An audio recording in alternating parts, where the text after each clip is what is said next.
Graça e paz, amados irmãos e irmãs, membros da Primeira Igreja Batista em Penápolis e demais irmãos, irmãs, amigos, amigas que nos assistem agora. É uma bênção compartilhar a Bíblia, a Palavra de Deus com você. Eu sou o pastor Fernando Fernandes da Primeira Igreja Batista aqui em Penápolis.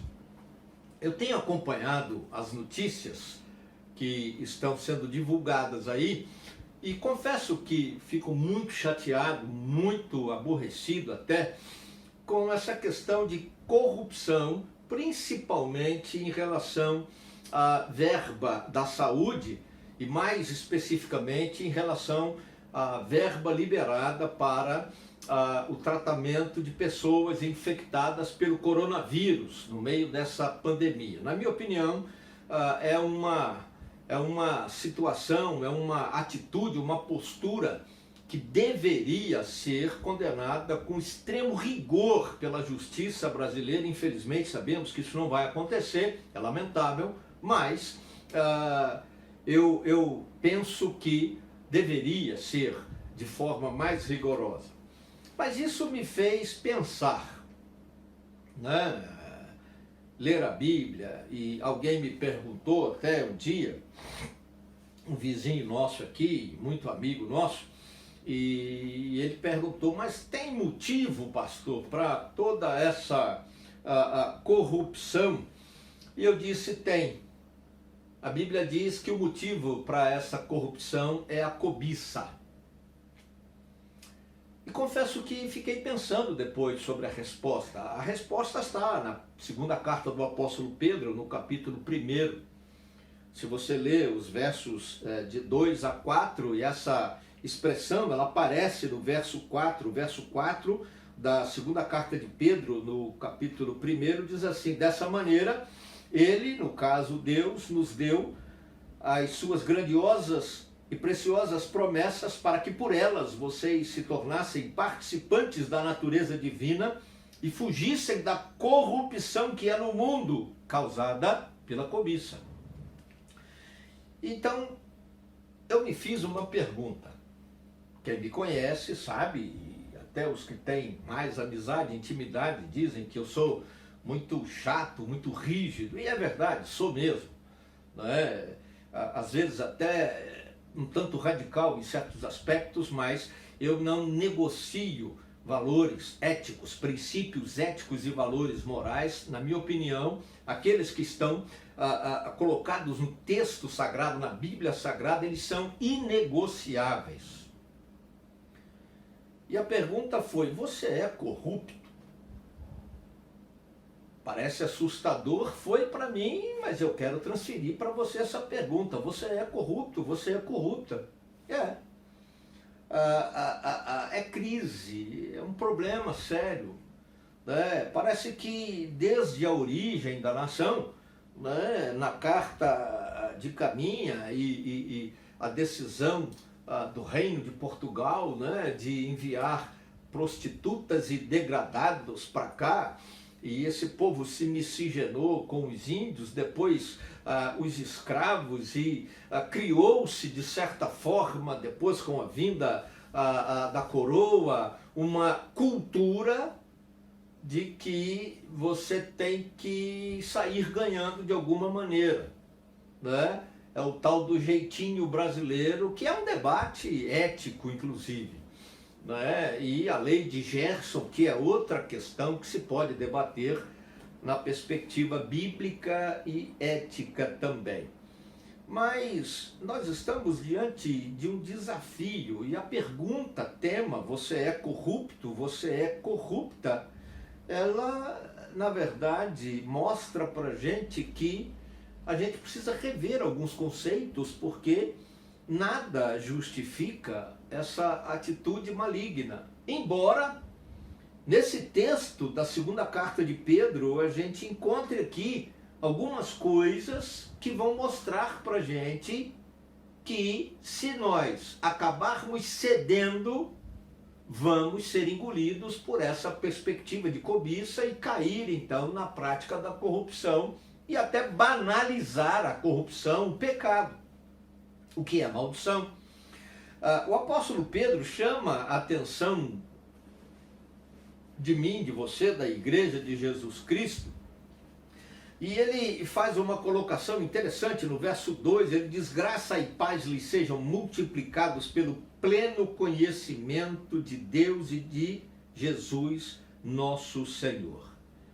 Conhecimento parco, conhecimento superficial de Deus, pressupõe risco para você ser engolido pela cobiça e cair na prática da corrupção. Por quê? Porque se não há pleno conhecimento de Deus, não há uma compreensão clara do que vem a ser santidade.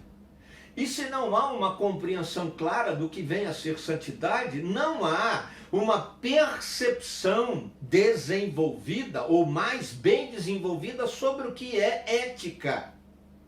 Ética tem a ver com princípios. Ética não tem a ver apenas com moral, que se reflete na atitude, na prática, na ação. Para uma pessoa cometer um ato de corrupção, ela precisa anular, ela precisa romper princípios que devem estar estabelecidos no íntimo do seu ser, na sua consciência, eu diria no seu subconsciente. E isso indica que ela, de alguma maneira, não entendeu a necessidade de andar, viver de maneira honesta, de maneira piedosa, de viver com santidade, porque falta conhecimento de Deus. Isso é bíblico.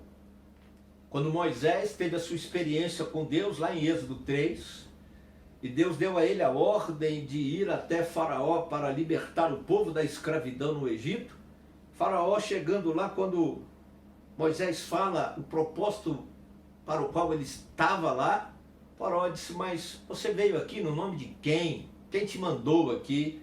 E aí Moisés fala para ele que foi em nome do grande Eu Sou, o Deus dos deuses, o Altíssimo. A resposta em Êxodo capítulo 5, verso 2 de Faraó foi: eu não conheço o Senhor, eu não conheço a Deus.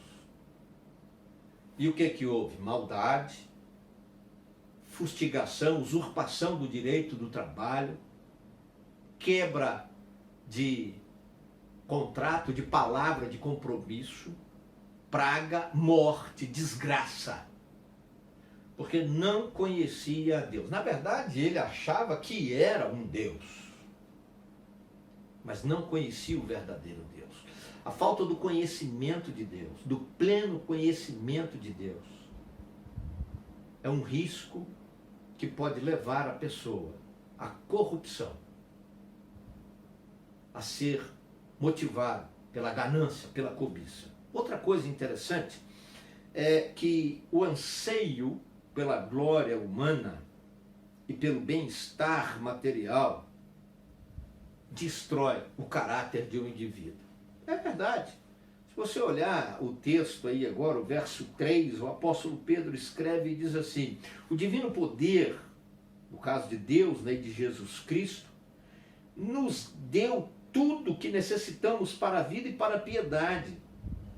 E ele deu por meio do pleno conhecimento daquele que nos chamou para a sua glória e virtude. No pleno conhecimento de Jesus, que nos chamou para a glória de Deus. E ele dá tudo. Então, a pessoa que deseja a glória humana, a autoexaltação, às vezes até a autodeificação, ela quer se tornar um Deus, né? Ela quer ter coisa material, ela quer ser rica, milionária, bilionária, ela quer ter bens, propriedades, e isso faz com que ela esqueça que tudo que ela precisa, da coisa mais simples, a mais importante, a mais essencial, quem provê é Deus. E eu poderia resumir isso aí dizendo assim: porque Deus é o provedor, é o criador da vida, o sustentador da vida. Se ele estalar o dedo e colocar o ponto final, o que adiantou? Tanta corrupção, tanta roubalheira, tanto patrimônio, tanto bem, nada, nada, nada. É jargão popular, mas é fato. Caixão não tem gaveta. Você não vai levar nada. Acabou. Não adianta. Toda essa ganância, não adianta querer ter mais e mais, cada vez mais. Deus dá tudo o que você necessita para a sua vida. E isso Ele dá no sentido espiritual e material. Viver com piedade não é só viver com a Bíblia na mão, dentro de templos, orando, rezando. Não! Viver com piedade não é viver com uma cara de sofredor. Não, viver com piedade é viver com dignidade, com honra. É saber tirar o melhor daquilo que tem, seja pouco ou seja muito. Lá em Filipenses capítulo 4, todo mundo usa o verso 13 e diz: posso todas as coisas naquele que me fortalece. Aleluia! Mas veja o que o apóstolo Paulo diz naquele verso: eu aprendi a ter fartura, mas aprendi a não ter nada. Eu aprendi a comer bem, mas aprendi a passar fome também. Eu aprendi a ter e aprendi a não ter. E tendo aprendido isso, eu posso todas as coisas em Cristo que me fortalece para a glória de Deus. Porque a minha vida não é motivada pelo que eu tenho, mas por aquilo que Deus providencia como bênção e me dá. Eu não tenho saúde, preciso tomar remédio. Você acordou hoje de manhã? Aleluia. Eu tenho que tomar remédio. Você consegue comprar o seu medicamento? Glória a Deus. Porque a comida está cara no mercado. Você está comprando o seu mantimento? Mas eu não posso comprar o que eu gostava. Aleluia! Imagine. Pode ser que tenha pessoas à nossa volta que não conseguem comprar nada. Sempre tem alguma coisa que Deus nos dá e que nós podemos agradecer. E não precisamos ceder à tentação de Satanás, ceder às ofertas dos bandidos criminosos corruptos que tentam nos levar para o caminho da maldição, da cobiça, da perdição. A insatisfação, o desejo de ter mais e mais tem superado a qualidade de caráter, a essência do ser que foi criado para a glória de Deus. E isso é problema, isso é perigo, porque há uma janela aberta, há uma fresta reganhada para que a cobiça entre no teu coração e destrua você. Aceite aquilo que Deus te dá com alegria. E agradeça a Deus aquilo que você tem. Aquilo que Ele te dá, seja muito ou seja pouco. E fique com o que é seu, com o que Deus te deu. Porque isso que Deus te deu, nem o diabo pode tirar de você. E isso que Deus te deu, mesmo que pouco, nunca vai colocar você no risco da Polícia Federal bater na sua casa às 5h59 da manhã. Porque é fruto não apenas do seu trabalho, mas é fruto da bênção de Deus que te sustenta para a glória dele. E por fim, é aí o verso 4, né? Muito cuidado com a cobiça. Às vezes você pode achar assim, não, mas isso não tem muito a ver. Espera aí. Eu posso levar vantagem. Mas como que você pode levar vantagem? É digno, é honesto, é justo, é verdadeiro? Não. Alguém vai ficar no prejuízo. Eu troco a mais na padaria. A etiqueta errada no produto no supermercado. Um funcionário pode ter cometido um erro, uma falha. Mas eu vou aproveitar e vou me beneficiar. Cuidado, cuidado, cuidado, cuidado. Coisas sutis. Nenhum corrupto, nenhum desses grandes corruptos que estão sendo aí presos com patrimônio apreendido e confiscado, avião, caminhonete, prédios, dinheiro, me perdoe, mas dinheiro da cueca. Coisa horrível, vergonhosa. Nenhum desses começou roubando o Banco Central, a Casa da Moeda, ou o trem pagador como na história nós já tivemos relatos. Não. Começa com pequenas coisas. Começa com pequenas vantagens. Como na lei de Gerson. O importante é levar vantagem em tudo, certo? Não. Nem sempre é certo. É como o jeitinho brasileiro. Não. Tem coisas para as quais não tem jeito. Tem coisas para as quais não tem jeito. E se não tem jeito, o jeito é fazer o que é certo fazer.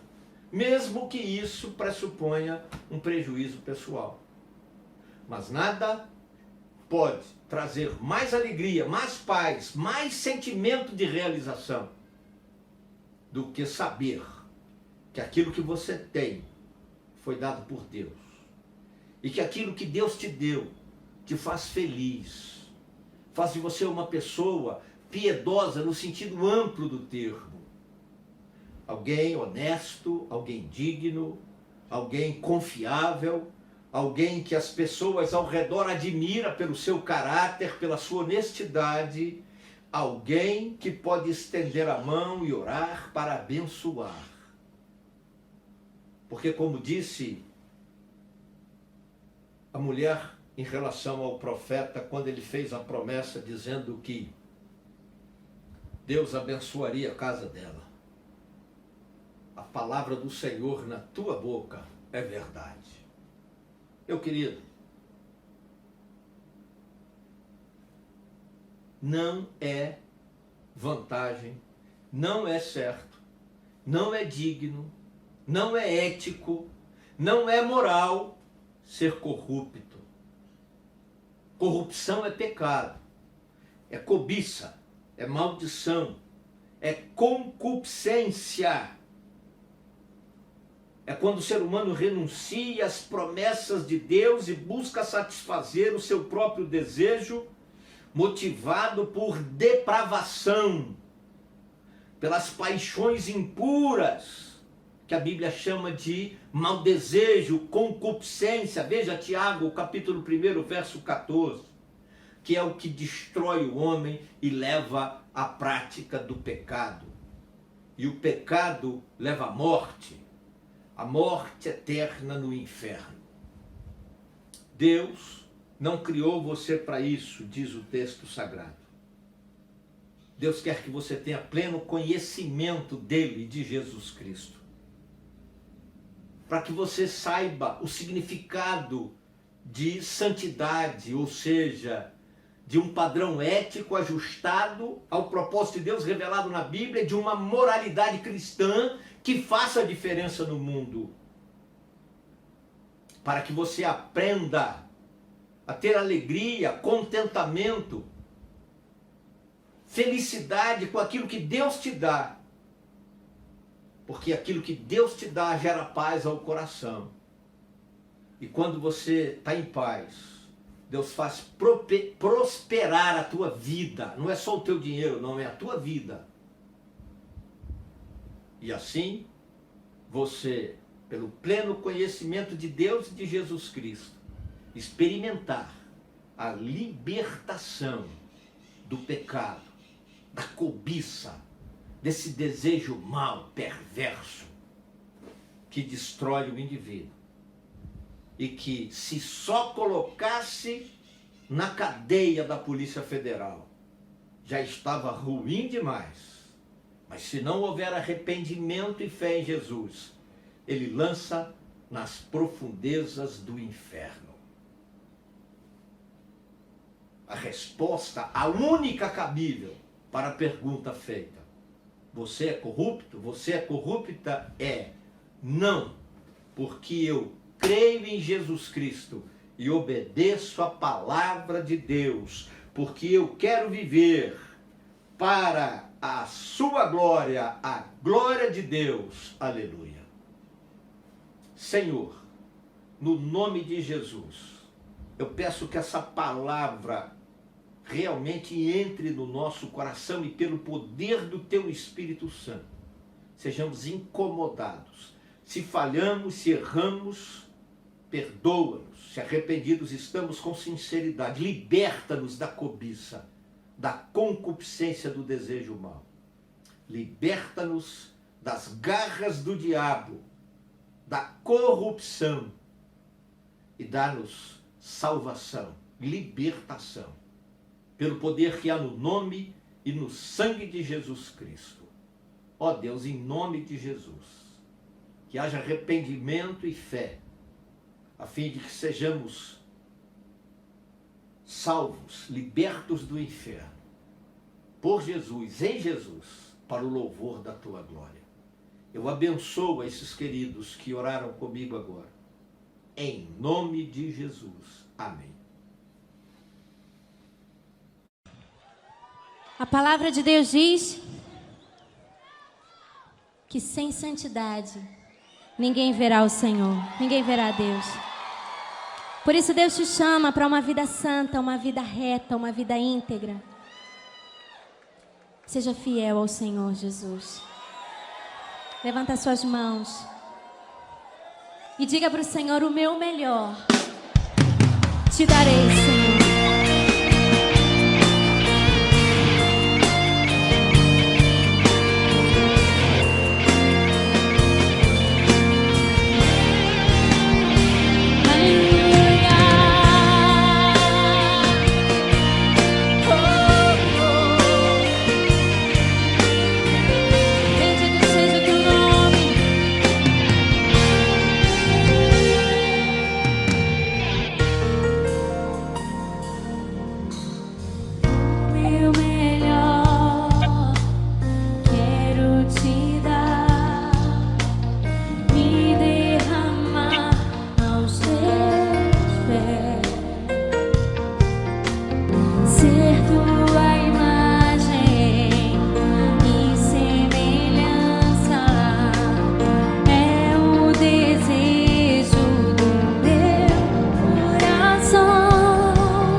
De Deus. Vamos cantar juntos. Diga pro Senhor: o meu melhor quero te dar e derramar aos teus pés, ser tua imagem e semelhança. Desejo do meu coração. Levanta suas mãos e diga: se o meu corpo errar, meu coração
povo de Deus cheio